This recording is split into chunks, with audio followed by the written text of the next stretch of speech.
We're back to the Catholic Challenge, and we're continuing to go through the evidence of the Shroud of Turin, really analyzing this cloth that claims to be the burial cloth of Jesus.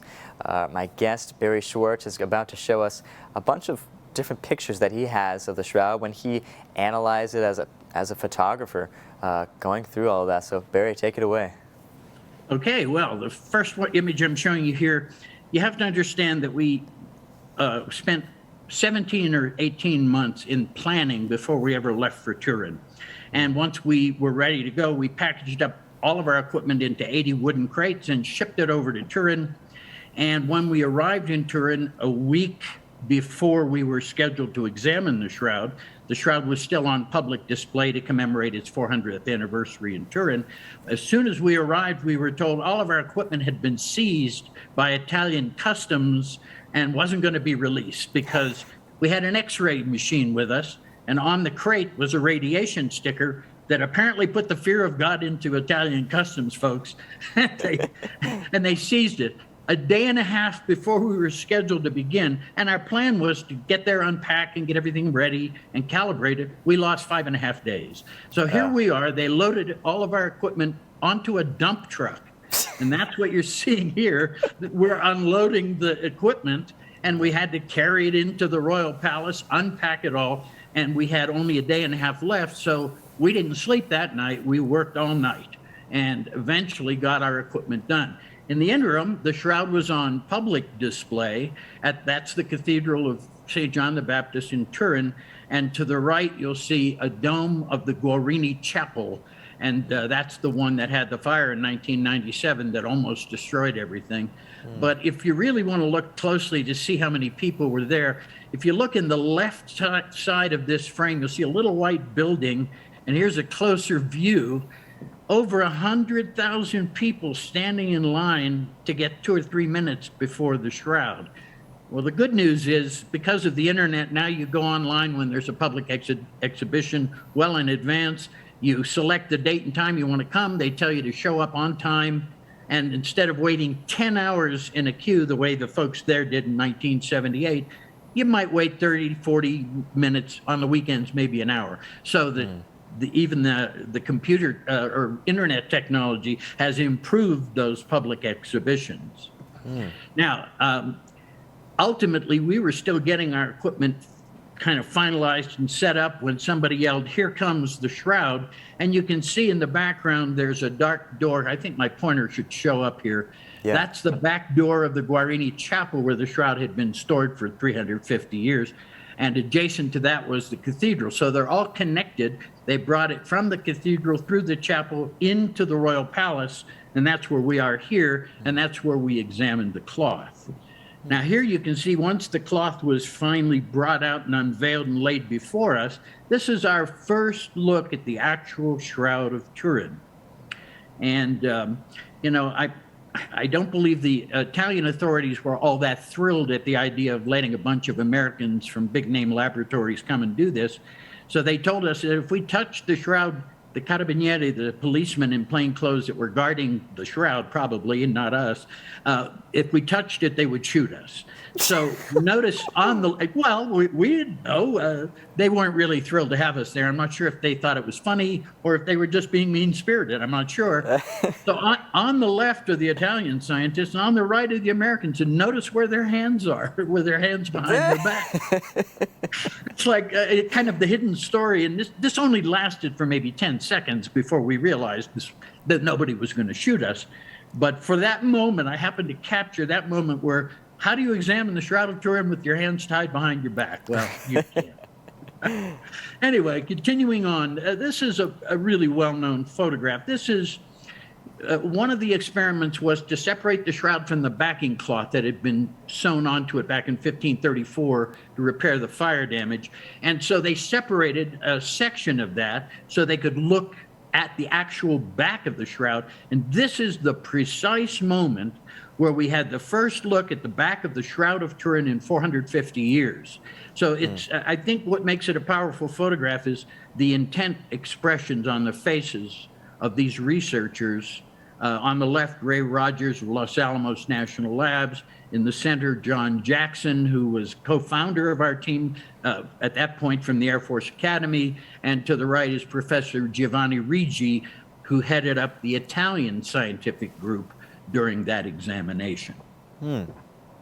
Now, these are some of the instruments. These happen to be thermographic instruments that were used to do thermal or infrared imaging on the cloth. Unfortunately, the infrared sensors in 1978 were not nearly as good as what we have today. So although we got results, it would be great to do it again with 21st century technology. Many of these experiments would be great to be repeated using our more modern technology. It's now 43 years later. Yeah. But this is an example, and you can see the big tripods and everything. And all this is the stuff we had to ship over because we couldn't rely on finding it necessarily locally, although we did borrow 3 lights from a local commercial photographer so I could light the shroud, because the fixtures we have here in the U.S. wouldn't work on the power in the Royal Palace. Yeah. And this is Professor Max Frey. He was a Swiss criminalist, and he was given permission to do some tape sampling from the shroud. We also had a tape sampling experiment, but our team members, Ray Rogers, went to the 3M company and had them create a tape or manufacture a special tape that would leave no sticky residue on the surface of the shroud. Unfortunately, Max apparently stopped off on his way to the palace and bought a roll of dime store sticky tape. And so you can see here he's using it, and wherever he stuck that, he left some gummy residue that later on attracted dust and dirt that had to be cleaned. So we were really concerned because he was putting a lot of pressure on the cloth. And so then Max went over to the face, and he was about to stick his tape on the face when John Jackson grabbed him literally and pulled him away and said, "Look, that's not a good idea. That's the most iconic part of the image. So if it looks like they're having a heated discussion and the man in the middle, who's Professor Ganella, the scientific advisor of the Archbishop of Turin at that time, if it looks like he's acting as the referee, that's exactly what's happening here." So this was a very heated discussion, and it was decided at this point that no one would put any tape on the face, the most iconic part of the image. Yeah.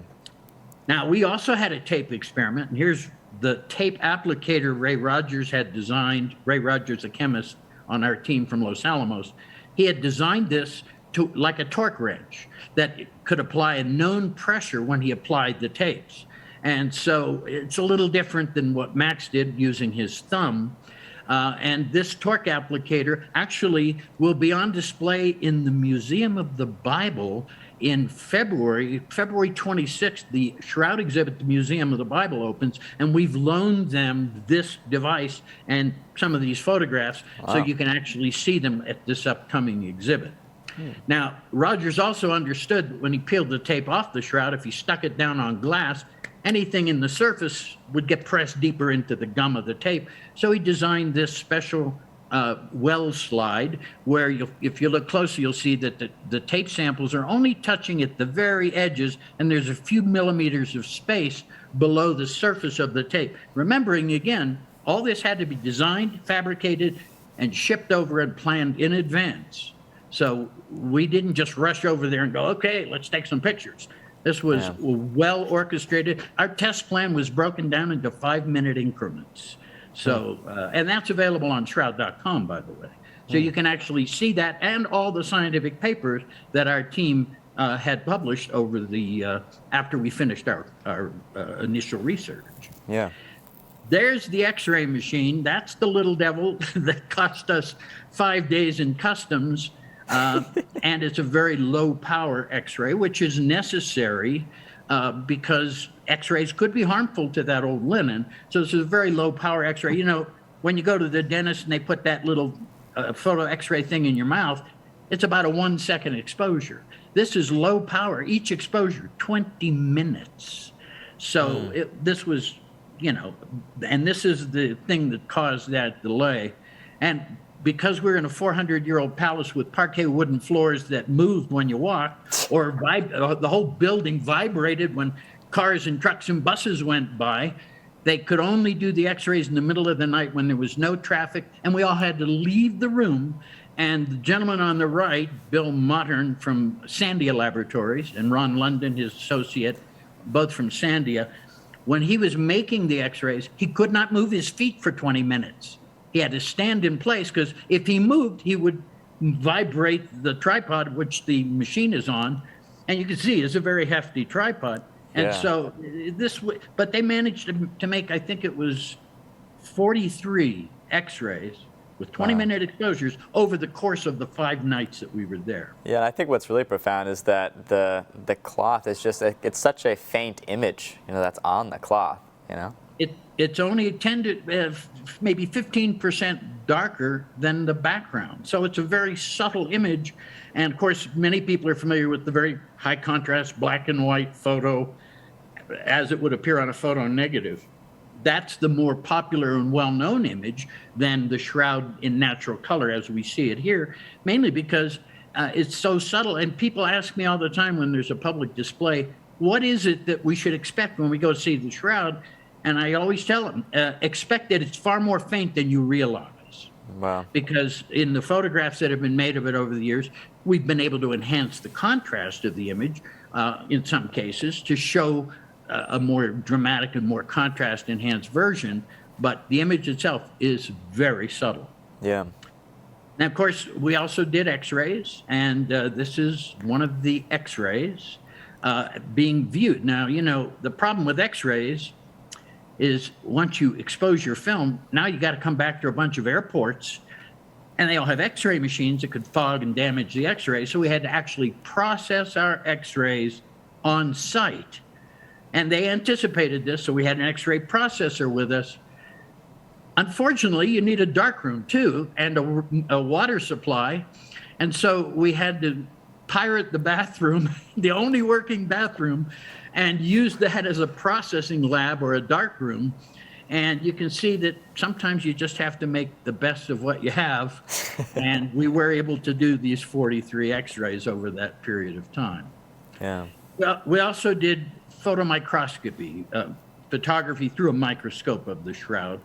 And again, all of this is published in papers that are all available on shroud.com, which is why I'm just giving you just a kind of a quick overview here. Could I interject there? What you said about the X-rays, was there anything significant that came out of that analysis via the X-rays?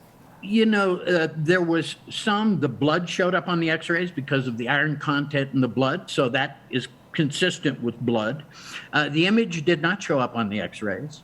If some paint, pigment, silver had been added to make a photographic styled image, it would have been detected by our x-ray fluorescence, our infrared, our UV fluorescence, our chemical analysis, and the spectral, there was one kind of, I can't think of the name of it off the top of my head, but a very sophisticated and very sensitive spectral analysis test. And we didn't find anything in that image. I mean, that image doesn't have anything added to create it. But we did find blood, and this is one of the blood stains taken through that microscope you saw in the last image. Yeah. And that, if you notice, it's still reddish in color. And although there have been some explanations for that, to this day, there isn't a definitive answer as to why that blood remains red. And that was the stumbling block for me for many years.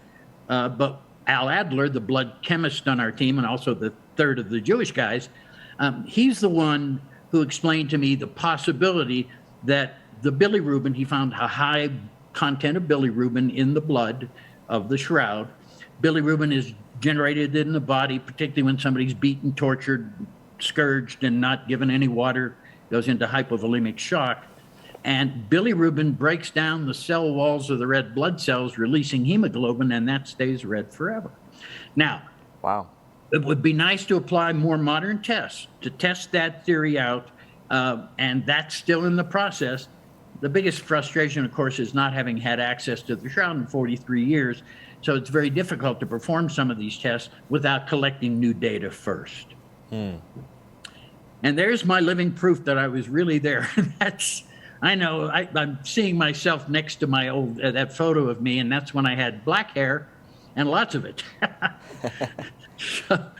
But there I am photographing the shroud. You can see I'm using a 4 by 5 inch camera with 4 inch by 5 inch film, and making the photographs from which you can see on the website and in exhibits around the world. Yeah, can you trace over with your mouse where the face is of the shroud? That way, yeah. Very hard to see.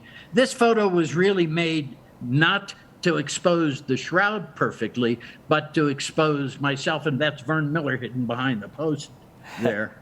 So obviously there are better images of the shroud. Go to shroud.com on the front page, you'll see them, that show that image a little better than you see in this. Yeah, but there's the face, there are the hands crossed over each other. But again, very difficult to see in this image, which was mainly designed as a documentation of me doing what I was doing. Yeah.